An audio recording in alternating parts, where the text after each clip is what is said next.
இப்போ சுதந்திர தினம் வருதுல்ல, இண்டிபெண்டன்ஸ் டே. இது எத்தனாவது இண்டிபெண்டன்ஸ்? 75th. 75th. நீங்கள் 75th. இண்டிபெண்டன்ஸ் டே வரப்போதில்ல, இது எத்தனாவது இண்டிபெண்டன்ஸ் டே? 70. நாங்கள் யாராவது எதாவது சொல்கிறாங்களா? அங்கெல்லாம் பார்க்காதீங்க. சொல்லுங்க, இது எத்தனாவது? கவுண்ட் பண்ணி சொல்லுங்க. I think 77. இது எத்தனாவது இண்டிபெண்டன்ஸ் டே? ஐ திங்க் 18 எனக்கு தெரியல. எனக்கு சரி. இது எத்தனாவது இண்டிபெண்டன்ஸ் டே? எத்தனாவது இண்டிபெண்டன்ஸ் டே எல்லாம் எனக்கு தெரியாது. இண்டிபெண்டன்ஸ் டே வருது, லீவ் கிடைக்கும், அவ்வளோதான். நாளைக்கு இண்டிபெண்டன்ஸ் டே இல்லை, எத்தனாவது இண்டிபெண்டன்ஸ் டே? இது 78. 78. இப்போ இண்டிபெண்டன்ஸ் டே செலிப்ரேட் பண்ண போகிறோம்ல, இது எத்தனாவது வருஷம்? 76. இண்டிபெண்டன்ஸ் டே வருதுல்ல, இது எத்தனாவது independence day? 78th independence. 78. Okay sir. Independence day கிடச்சி என்னெல்லாம் மாற்றங்கள் வந்திருக்கு? இண்டிபெண்டன்ஸ் டே கிடச்சி என்னென்ன மாற்றங்கள் இருக்குதுன்னா, இப்போ ரீசெண்டாக இந்த மெட்ரோ, சென்னையில் மெட்ரோ டெவலப் பண்ணாங்க. அண்ட் ப்ளஸ் இன்னும் கொஞ்சம் மாற்றம் வரணும்னு நான் எதிர்பார்க்குறேன். ஓகே, சரி. எப்போ நம்மளுக்கு இண்டிபெண்டன்ஸ் கிடச்சி அந்த நாளாவது தெரியுமா? எப்போ கிடைச்சா நமக்கு என்னங்க லீவு கிடைக்கும்? இண்டிபெண்டன்ஸ் டே எப்போ வரும்? பார்த்துட்டு லீவ் எப்போ கிடைக்குதோ அப்போ லீவ் எடுத்து போகிறோம். 80th கெஸ் தான், இல்லை 80th தான்? ஆமாம், 80th தான். ஓகே, அது கரெக்டா? தெரியல. ஓகே, என்ன வருஷம் வந்துச்சுன்னு தெரியுமா? இண்டிபெண்டன்ஸ் கிடைச்ச வருஷம் 77. 77ஆ 78ஆ? ரெண்டுத்துல ஏதோ ஒன்று. அப்படியெல்லாம் சொல்லக்கூடாது. ஒன்று சொல்லுங்க. என்னங்க டீலா நோ டீலா அப்படின்ற மாதிரி கேட்குறீங்க? 78. ஷோரா? ஷோர். சரி, 78 தானா? நிஜமா 78 தானா? நல்லா யோசிச்சு பாருங்க. 78 தான். சொல்லுங்க. 1947. ஓகே, அப்போ உங்களுக்கு தெரியுது. ஓகே, 1947 தானா? 1947னா 45ஆ? 47. நல்லா யோசிச்சு சொல்லுங்க. 47 தான். 47 தானா? ஓகே, இப்போ எத்தனாவது இண்டிபெண்டன்ஸ் டே நடக்க போகுது? 72. 72. கவுண்ட் பண்ணி சொல்லுங்க பாருங்க. 47 இருக்கு, 72. கவுண்ட் பண்ணி சொல்லுங்க.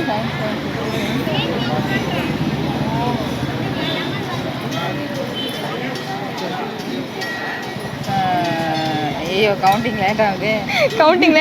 சரி, ஓகேங்க. ஓகே, 78 நீங்கள் அழுத்தமாக சொல்கிறதால ஒரு கேள்வி கேட்குறேன். எப்போ இண்டிபெண்டன்ஸ் டே ஆக்சுவலி எந்த வருஷம் கிடச்சிது இண்டிபெண்டன்ஸ்? நீங்கள் தான் சொன்னீங்க 78ன்னு. சொல்லுங்க. இந்த வருஷம் தெரியலையே. அது கரெக்ட்டுங்களா? கரெக்ட் தான்.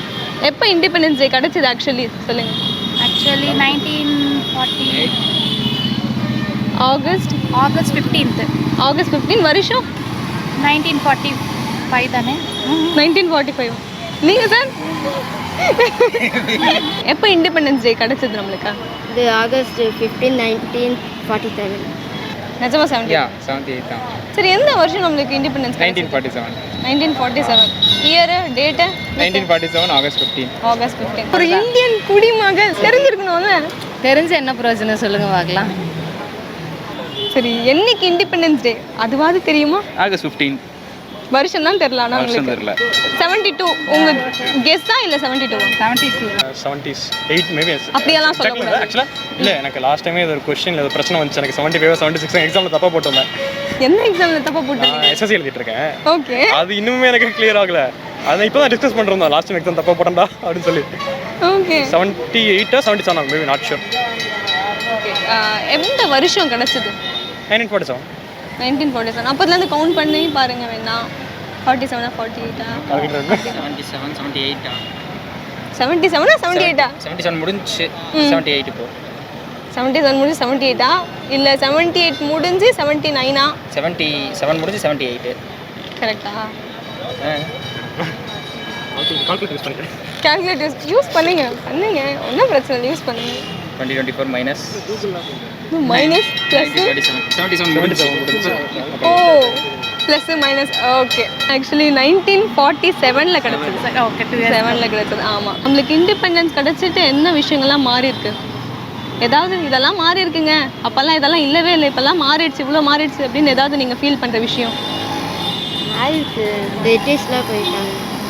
வேறு அது தவிர்த்து இதெல்லாம் வந்துச்சு, அப்போல்லாம் இதெல்லாம் இல்லவே இல்லை, சுதந்திரம் கட்டத்தால் தான் இதெல்லாம் வரவே வந்துச்சு அப்படின்ற மாதிரி ஏதாவது ஒரு விஷயம் அப்படி தான் தோணலையா? யோசிச்சு பாருங்க. இண்டிபெண்டன்ஸ் கிடைச்சதுக்கு அப்புறமா இதெல்லாம் மாறி இருக்குப்பா அப்படின்னா என்ன விஷயம்லாம் நீங்கள் ஃபீல் பண்ணுறீங்க? சேஞ்சஸ்னா லைக் அவங்க பிரிட்டிஷ் விட்டுட்டு போனதில் அதில் தான் கொஞ்சம் டெவலப் தான் பண்ணியிருக்காங்க. புதுசாக சேஞ்சஸ்னால் சில கல்ச்சர்ஸ் தான் கொஞ்சம் சேஞ்ச் பண்ணியிருக்காங்க. அதாவது கல்ச்சரில் கொஞ்சம் டெவலப் பண்ணியிருக்காங்களே தவிர அதர் தென் எனி சேஞ்சஸ் பெருசாக நான் ஒன்று பெருசாக பார்க்கல. லைக் இருக்கிற சேஞ்சஸை அப்படியே டெவலப் தான் இன்வால்வ் பண்ணியிருக்காங்க. புதுசாக ஒரு க்ரியேஷனாக இது க்ரியேட் பண்ணல.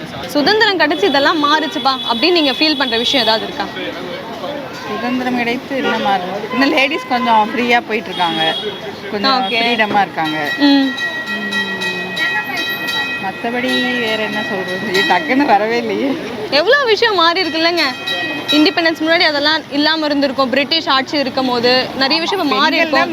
முன்னாடி வீட்டிலே இருந்தாங்க, கிச்சன்லேயே இருந்தாங்க. இப்போ கொஞ்சம் ஃப்ரீடமாக வெளியில் ஆஃபீஸ் போகிறாங்க, இண்டிவிஜுவலாக எல்லாமே டிசைட் பண்ணுறாங்க. நிறைய சேஞ்சஸ் இருக்குது லேடிஸ் கிட்ட. சுதந்திரம் கிடைச்சி இதெல்லாம் மாறிடுச்சுப்பா அப்படின்னா என்ன விஷயம்லாம் மாறுச்சு? எதுவுமே மாறல. என்ன கேட்டால் சுதந்திரம் கிடச்சி மாறினதை விட அப்படியே சேஞ்ச் ஆகிட்டு தான் இருக்குது. அப்படியே பேக்கில் தான் போயிட்டுருக்கு. சரி, ஓகே, உங்கள் இதுபடியே வச்சுக்குவோம். சரி, இண்டிபெண்டன்ஸ் கிடைச்சிச்சு, சரி, அது மூலியமா ஏதோ மாற்றமாவது வந்திருக்கும்ல. அதுவாது மாற்றம் இண்டிபெண்டன்ஸ் கிடைக்கிறதுக்கு முன்னாடி எந்த மாற்றம் வந்துச்சுன்னு தான் எனக்கு தெரியாது. இப்போ எந்த மாற்றமும் மாறின மாதிரியே எனக்கு தெரியல. எல்லாமே ஆப்போசிட்டாக தான் நடந்துட்டு இருக்கு. கிடைச்சது ஃபர்ஸ்ட் ஒன்று பார்த்தீங்கன்னா என்ன கல்வி மட்டும் தான் கிடைச்சிச்சு, வேற எதுவுமே கிடைச்சது கிடையாது. இல்லை நமக்கு சுதந்திரம் கிடைச்ச இந்த விஷயம்லாம் மாறிடுச்சு அப்படின்னு எதாவது ஃபீல் பண்ணுறீங்களா? இதெல்லாம் மாறிடுச்சு அப்படின்னு நீங்கள் நினைக்கிற விஷயம் ஏதாவது சொல்லுங்கள். பிரிட்டிஷ் ஆட்சியில் இருக்கும் போது இதெல்லாம் எப்படி இருந்துச்சு, இப்போல்லாம் எவ்வளோ மாறிடுச்சு அப்படின்னு நீங்கள் விஷயம் ஃபீல் பண்ணுவீங்க? சொல்கிறது மேபி இன்னுமே அப்படியே இருந்திருக்கலாம், கொஞ்சம் நல்லா இருந்திருக்கும்னு தோணுது. எப்படி பிரிட்டிஷ் ஆட்சியில் இருந்தா அப்படி இருந்தது அப்படி இல்லை, இன்னும் கொஞ்சம் டெவலப் ஆகிருப்போம், இன்னும் முன்னாடி ஃபார்வர்ட் போயிருப்போமோ அப்படின்னு தோணுது. இவ்வளோ பின்தங்கி எல்லாத்துலேயுமே சரி, எனக்கு தெரிஞ்சு எக்கனாமிக்கலாக கொஞ்சம் நல்லா இருக்கும்னு எனக்கு தோணுது. மற்றபடி எதுலேயுமே பெருசாக முன்னாடி வந்த மாதிரி எனக்கு தெரியல. இன்னும் வரணும் நிறையா. சுதந்திரம் கிடைக்காம இருந்தாலே இதெல்லாம் நல்லா இருந்திருக்கும் அப்படின்ற மாதிரி சொல்ல முடியாது. சுதந்திரம் கிடைச்சனால இப்போ ஒரு 50% நல்லா இருக்கும். 100 ஃபஸ்ட்டு ஸ்டூடெண்ட் கிடைச்சதப்போ ஒரு 100% நல்லா இருந்ததுன்னா வச்சுங்க, இப்போ ஒரு 50% தான் நல்லா இருந்திருக்கும். அப்படியே 50% நம்மளே சேஞ்ச் பண்ணிக்கிட்டோம். ஏதாவது அடுத்த வருஷத்துலயாவது மாற்றுங்கப்பா ஏதாவது அப்படின்ற மாதிரி ஏதாவது விஷயம் இருக்கா?